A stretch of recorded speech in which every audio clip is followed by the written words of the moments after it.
Hello, Linda. Ken's funeral is about to start. You're not really planning on not coming, are you? Excuse me, what are you talking about? Ken has passed away. You got a call from Marissa yesterday, right? I'm coming to pick you up, so get ready. It's been 3 years since I divorced my husband. Out of the blue, I received a call from my mother-in-law, whom I hadn't been in touch with for years, telling me to attend my ex-husband's funeral. Logically, it makes no sense to invite an ex-wife to her former husband's funeral after several years have passed. But what does she mean by, "You got a call from Marissa"? My ex-husband was supposed to have died a year ago. Happening to be off from work, I, confused and not understanding the situation, got dressed in mourning clothes just in case. 30 minutes later, the doorbell rang insistently. Come on, we're going. It's outrageous not to show up at the funeral of a husband you once relied on, even if you're divorced. That funeral? You mean the first anniversary, right? My mother-in-law frowned. What? The funeral is about to start. Why would it be the first anniversary? Why am I not on the same page with my mother-in-law? A year ago, I was directly informed by Marissa, my ex-husband's current wife, of his passing. My husband passed away. I didn't contact you because I didn't want you to attend the funeral. But since you came to pay your respects, I thought I should let you know. At that time, I put $200 into a condolence envelope I had at home, intending it for incense money, and handed it over. When I mentioned this, my mother-in-law clicked her tongue quietly and furrowed her brows even more deeply. Just get in the car. Where's Alex? I'm not bringing Alex. I don't want him to see. Marissa. Without saying anything more, my mother-in-law put me in the passenger seat and headed straight for the funeral home. With the early passing of my ex-husband as the starting point, I was clueless about what was happening, yet I was being dragged into an unimaginable situation. I'm Linda, 35 years old, a single mother with a 3-year-old son, supported by my parents. I live at home and work as an office worker at a local real estate management company. Now, I find the lively and enjoyable child-rearing at my parents' home fulfilling. But when my husband demanded a divorce 3 years ago, I felt as though my world had ended. Who could have imagined being abandoned right after giving birth, with a newborn in tow? Now, I'm grateful that I was able to start raising my child at my parents' house immediately after being discharged from the hospital, living happily ever since. I met my ex-husband through my aunt's introduction. Linda, there's a wonderful person I think you should meet. My aunt, who's close with my mom, occasionally comes over for chats. Without any preamble, she dropped this suggestion, nearly causing me to spit out my tea in surprise. My aunt runs a small restaurant and is known among her patrons as the matchmaking aunt, having successfully paired off several couples who ended up getting married. There's a relative of a regular customer, a son who's over 35 and still hasn't had any marriage prospects. I had him come to the restaurant once, and I must say he's not only good-looking but also has a great personality. Plus, he works at a major company. It was clear that my aunt was highly recommending him. She first approached me, a single woman past 30, with this proposal. While I wasn't actively seeking a relationship, I was aware of my unremarkable and dull existence. Out of respect for my aunt, I decided to take a leap and go along with her suggestion. On the day, as I headed to the hotel lounge where we agreed to meet, my future husband was already there, waiting. True to my aunt's word, he was a handsome man in a well-fitted suit with a refreshing smile. After exchanging greetings, he asked me with a somewhat serious look, "Do you seriously consider marriage, Linda?" Not fully understanding his intention, I decided to be honest. I'm not against the idea, but to be honest, I came today to honor my aunt's request. Hearing that, my husband let out a relieved sigh and said, "That's good." He was 3 years older than me, not in a rush to get married, and like me, had come to meet out of respect for a relative's wishes. Perhaps freed from the pressure of matchmaking, we both relaxed, and conversation flowed naturally between us. Maybe that was a good sign. It's strange how fate works. 2 people with no initial intention of marrying ended up getting married within a year. From the beginning of our marriage, my husband's work kept him busy, often coming home late at night. I hadn't dreamed of a sweet honeymoon phase, but it felt lonely starting our life together with him, rarely around. I'm sorry it's like this even though we're newlyweds. I believe this is a critical time for me to work hard, so I hope you can bear with it. I'll let you know on the days I can come home, so don't worry about preparing meals for me. Otherwise, I don't have experience working in a large corporation, but according to him, socializing is crucial for advancement. I understand, but don't overdo it, okay? Yeah, thank you. The loneliness I felt during the weekday initially soon became normal, and I found myself getting used to it after just a month. Not having to rush home from work to prepare dinner was a relief. Moreover, my husband made sure to be home on weekends, valuing our time together by going out or dining together. Our relationship with my in-laws was, for better or worse, almost non-existent. You're married and a separate household now, so you two should make your decisions. From our initial greeting, my in-laws were indifferent and never interfered in our affairs.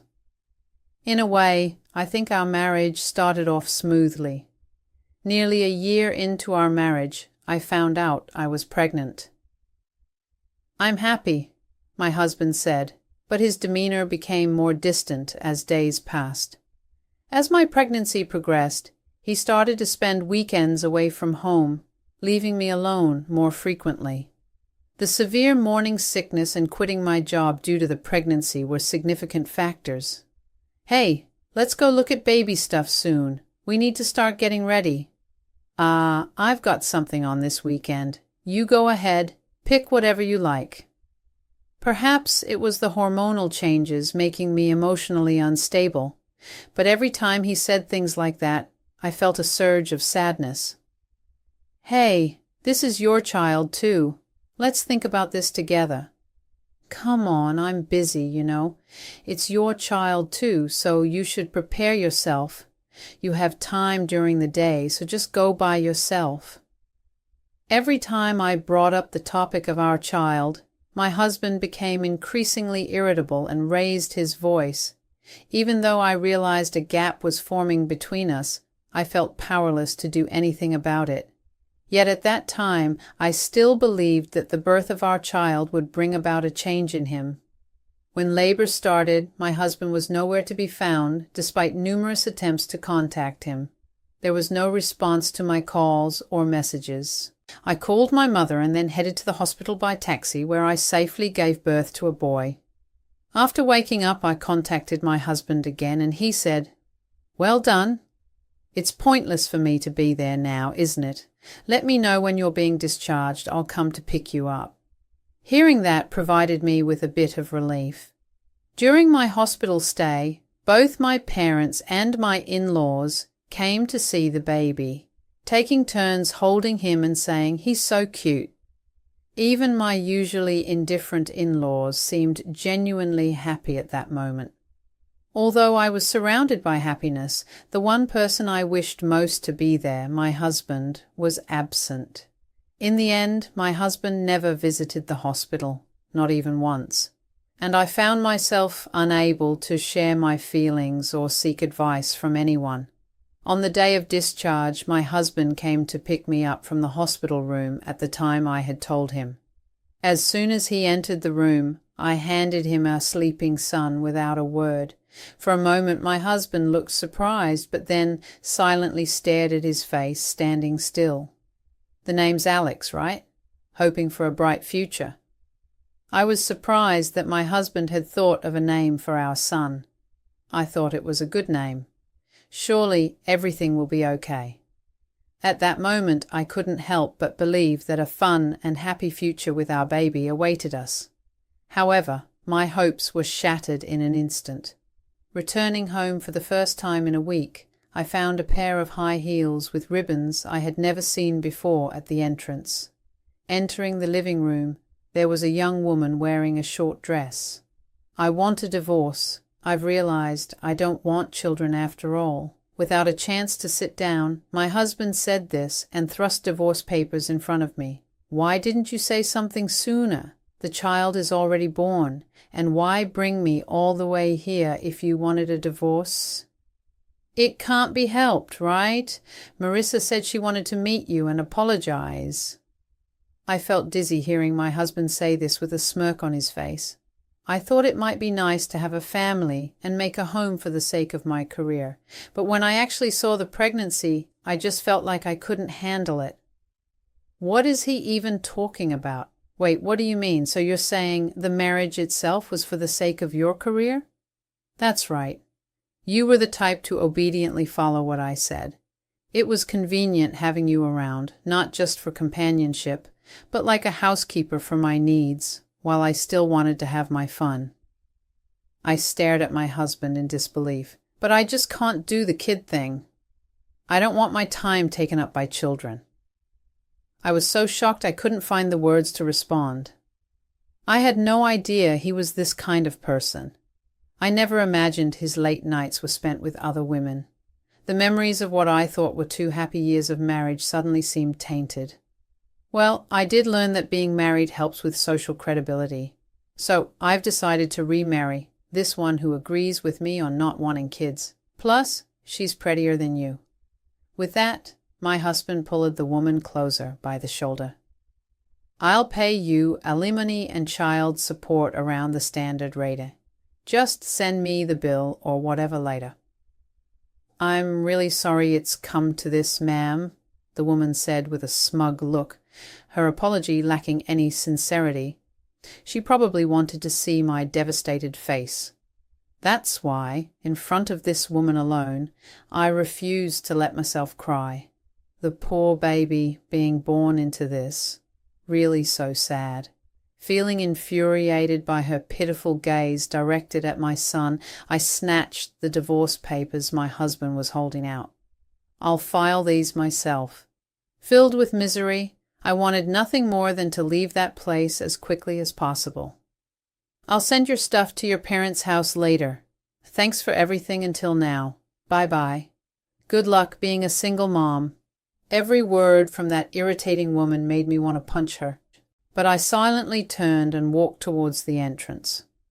The cardboard boxes stacked in the Japanese-style room next to the entrance were probably my belongings. They're all set to get rid of me. Holding my baby, I suppressed my frustration and left the familiar apartment behind. Despite my initial fury, by the time I reached my parents' house, I was utterly dejected and emotionless. With a blank expression, I started to explain what had happened, and my parents exploded with emotion on my behalf. That idiot! My father's face, red with anger and ready to storm out and confront my husband, was held back by my mother and me. My father's anger was so intense, it seemed unlikely that merely hitting someone would satisfy him. As I tried to hold him back, tears naturally started to fall. Damn it! I was overwhelmed by frustration, sadness, anger, and despair. All the emotions I had been suppressing surged forth, and before I knew it, I found myself crying uncontrollably like a child. It was only when both my parents hugged me and cried with me that I began to regain my composure. I decided to inform my in-laws of the divorce over the phone. It pained my heart, especially since they had been happy about their grandchild's birth at the hospital just the other day. So, if that's what you two have decided, I won't say anything. It's a shame about the grandchild. I'm sorry for what Ken did to you, my mother-in-law apologized. But she did not suggest trying to mend the marriage. Perhaps her son's marriage and his affairs were never truly of concern to my in-laws from the start. Afterward, through a lawyer, I filed for alimony and child support, and the divorce was finalized without issue. The alimony for both of us was transferred in one lump sum by my husband. He probably wanted to settle everything quickly to move on with his remarriage. We agreed on a child support payment of $800 every month, but there was no demand for visitation rights with our son. Realizing he truly had no interest in our child, I felt a clear sense of closure. Thus, our marriage ended unceremoniously after just 2 years. After the divorce, I moved back to my parents' house with my son, Alex. Currently, I'm working as an office worker at a real estate management company nearby, thanks to a referral from my father's acquaintance. According to what my aunt told me, my ex-husband and his affair partner remarried almost immediately after our divorce was finalized. I named our son Alex because in that moment at the hospital, it seemed like the one genuine thing my ex-husband expressed. I hope for a bright future for this child, and even if we never see his father again, I wanted to tell my son that he was loved by his father. A year after the divorce, when I had almost forgotten about him, I received a call from my ex-husband. I hadn't deleted his contact information because of the child support. Sorry to call out of the blue after such a long time. There's something I'd like to talk about. Can we meet? Hearing my ex-husband's voice for the first time in a year, it sounded dark and lifeless, as if he were a different person. Sensing the seriousness of the situation, I agreed to meet him at a cafe near my parents' house after work the next day. Actually, I've been diagnosed with an illness. It's already in a bad state. It's ridiculous that I didn't notice anything wrong with my own body until it got to this point, he said, with a weak smile, leaving me at a loss for words. So I might not be able to provide child support going forward. That's why I want to make our son the beneficiary of my life insurance. I was taken aback by his sudden offer, but I nodded silently to his earnest expression. Leaving a large sum of money to Marissa wouldn't do any good, he muttered under his breath. Driven by curiosity, I couldn't help but ask, "What did you see in her? Was it her looks?" Yeah, that was part of it, but despite appearances, she had her diligent moments. She seemed to understand what men wanted, knew how to reach out where it itched. Though now I realized that was just her way of snagging a man. His response made sense to me. I had never believed he was someone to marry solely based on appearances, but from the way he spoke, it seemed Marissa had outplayed him. Facing death. I've finally had the chance to reflect on my pointless life. The only thing of value I ever did was marrying you and bringing our child into this world in the quiet cafe. Only the sound of him sniffing echoed. I did something terrible to you back then. I'm an idiot for not realizing it until it came to this. I'm truly sorry. This is the only way I can make amends now. I could feel the sincerity in my husband's words. All right, make Alex the beneficiary. He's named Alex. When I nodded, my husband, unconcerned about the onlookers, began to cry out loud. I felt a slight relief knowing that he indeed had a heart. Later we met again to sign and stamp the documents as the legal guardian. While I pitied my husband, I also thought it was divine retribution and felt he deserved it. Even at that moment, half a year later, he informed me that he was going to be hospitalized. A few days after, I decided to take this as a final goodbye and went to visit him with our son. Thinking it might be the last time, my husband was significantly more emaciated than when I last saw him, but he smiled upon seeing Alex. You've grown so much, Alex, thanks to being taken around by his grandparents. Alex, who wasn't shy around strangers, smiled back at my husband. I'm really sorry, such a cute kid. I was truly an idiot. It's my karma, as my husband cried, his face scrunched up. Alex gently patted him, comforting him. If only he had realized what was truly important sooner, my husband might have found happiness watching the two of them. The hatred I had for my husband seemed to disappear. However, as I left the hospital room and was descending to the first floor in the elevator, I encountered the last person I wanted to see. "Hey, why are you here?" Marissa was there, wearing those ribbon-adorned high heels. I remembered the humiliation I felt back then, resurfaced from the depths of my heart. "I was informed, so I came to see my son for the last time." Marissa glared at me and Alex with disdain. "Even though you were dumped, don't you ever come back. If you do, I won't let it go." With those parting words, she boarded the elevator we had just exited and went back up. Although it was infuriating, I understood that it wouldn't feel good for an ex-wife and her child to visit unexpectedly. After that incident, I never went to the hospital again, nor did I intend to see them. But then, 3 months later, Marissa unexpectedly showed up at my parents' house. "Sorry for the sudden visit. My husband passed away. I didn't contact you because I didn't want you at the funeral. But since you came to visit him, I thought I should let you know." "Is that so? My condolences." "Thank you for letting me know." Even though I had braced myself for it, the news of my once-beloved husband's death weighed heavily on me. "From now on, please don't contact me or my in-laws again. I never want to see your face again." "Yes, of course. Oh, just one moment, please." I went inside and put $200 into a condolence envelope from a drawer, then handed it to Marissa. "Please use this for flowers." Marissa's face twisted sourly for a moment, but after receiving the envelope, she bowed slightly and left. I thought this marked the complete end of my relationship with my husband.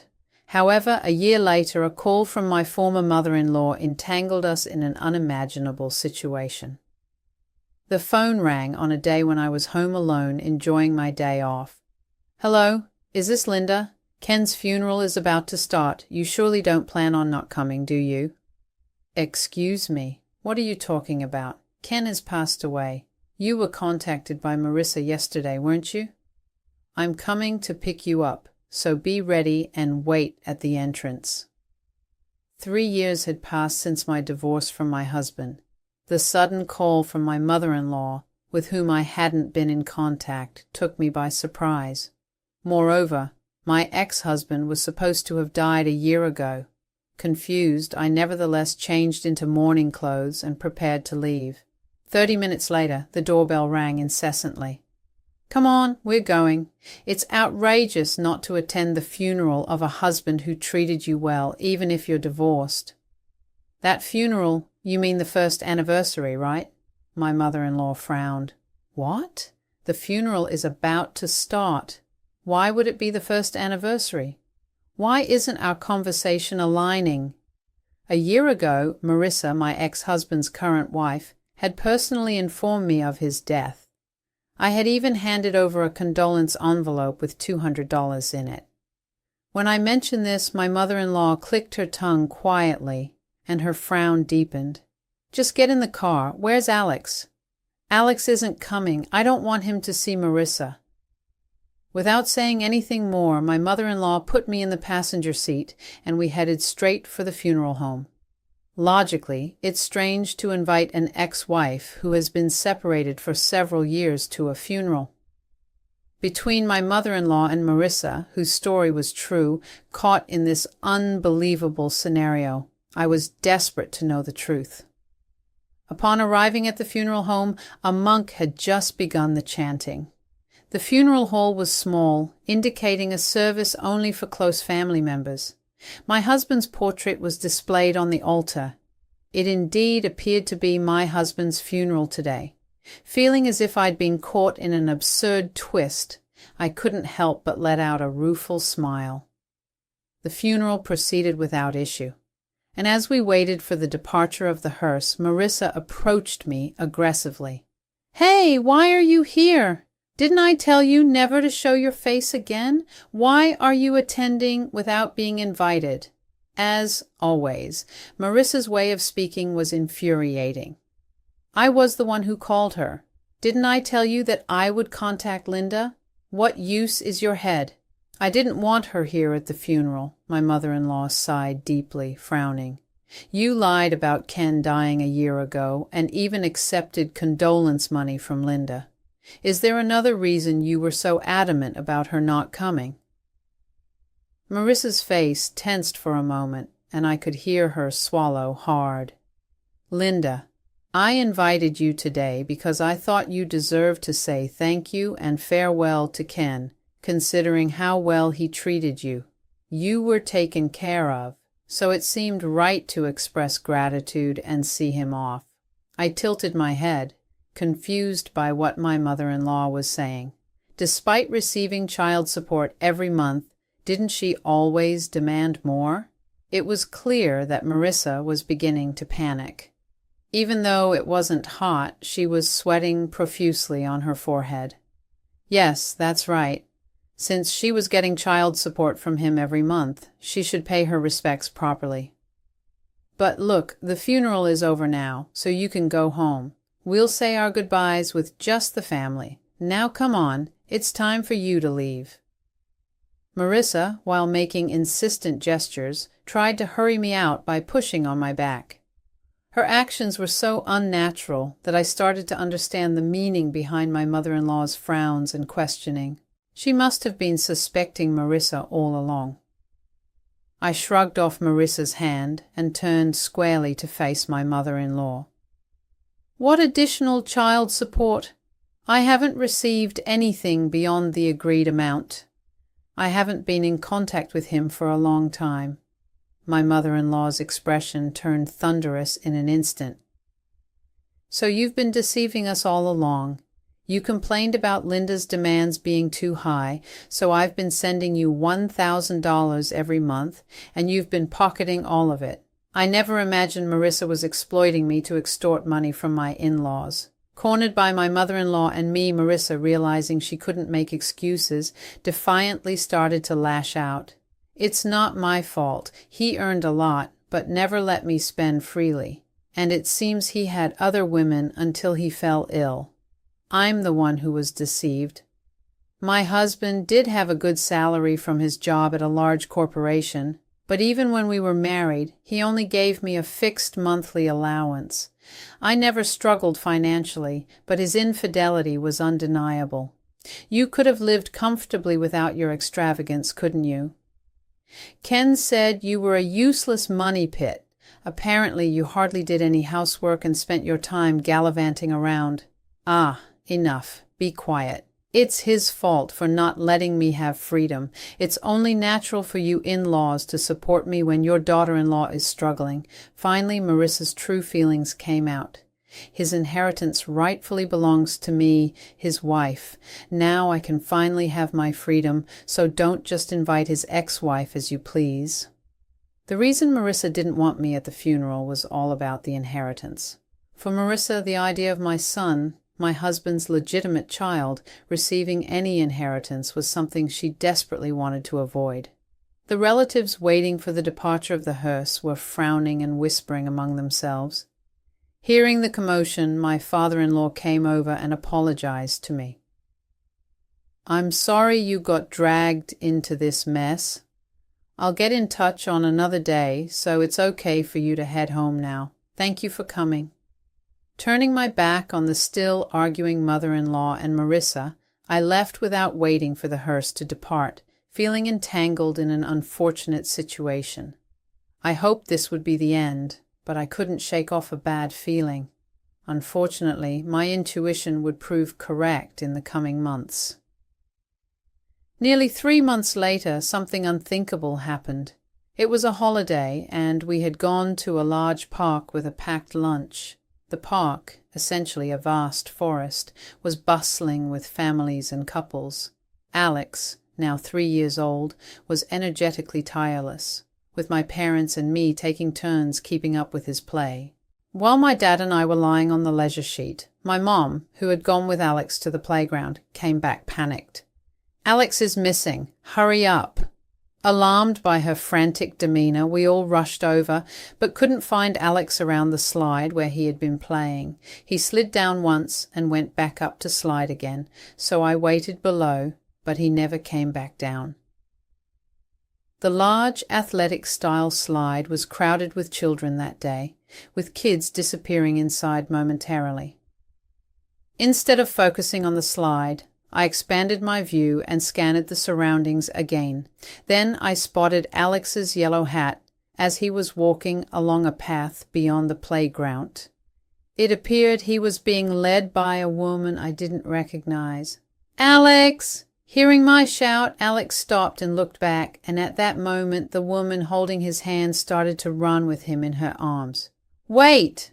Before I could start running, my father, who jogs as a hobby, had already sprinted ahead.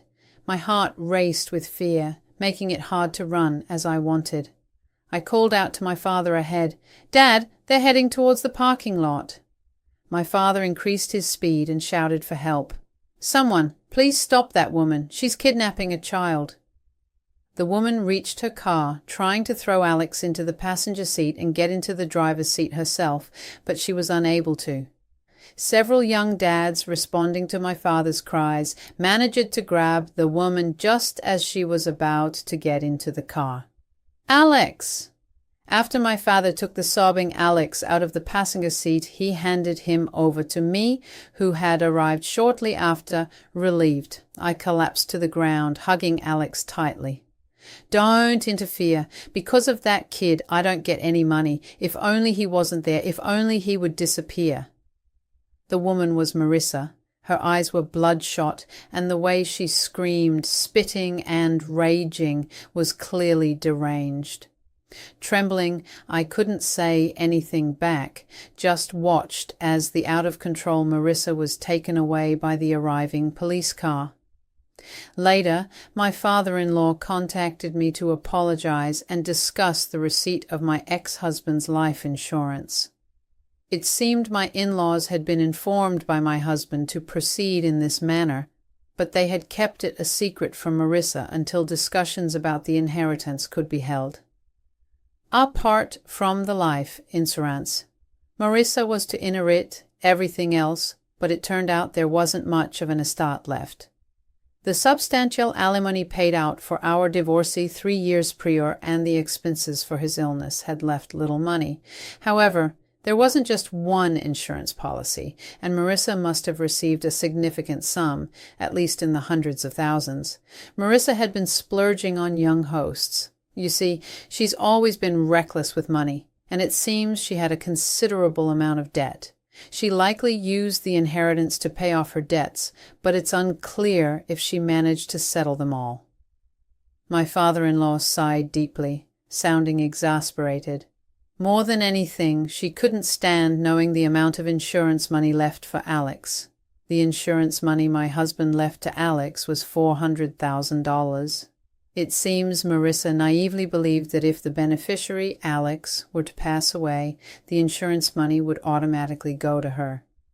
Items such as adhesive tape, rope, and a knife were found in Marissa's car, and during police interrogation, she reportedly confessed to planning to kidnap and kill Alex. Recalling Marissa's deranged look at that moment sends shivers down my spine even now. Perhaps their overbearing love swung from excessive interference to non-interference. We interfered too much in Ken's life out of love. It seems our relationship worsened around the time he went to college, so we learned to keep our opinions to ourselves and respect the decisions of our adult son, they said. But we should have been there for Alex. We should have supported you more.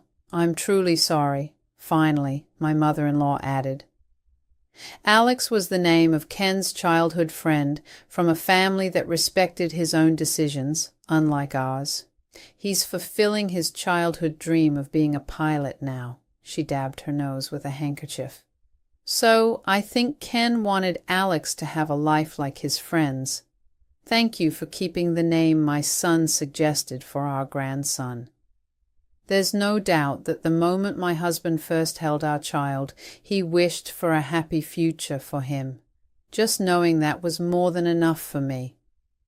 While I can't forgive what my husband did, I no longer harbor any hatred towards him. Considering the future, our family has decided to move to my mother's hometown, which is a plane ride away.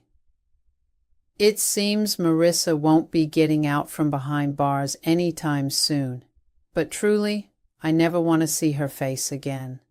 We were dragged into an unbelievable situation, but it brought some clarity.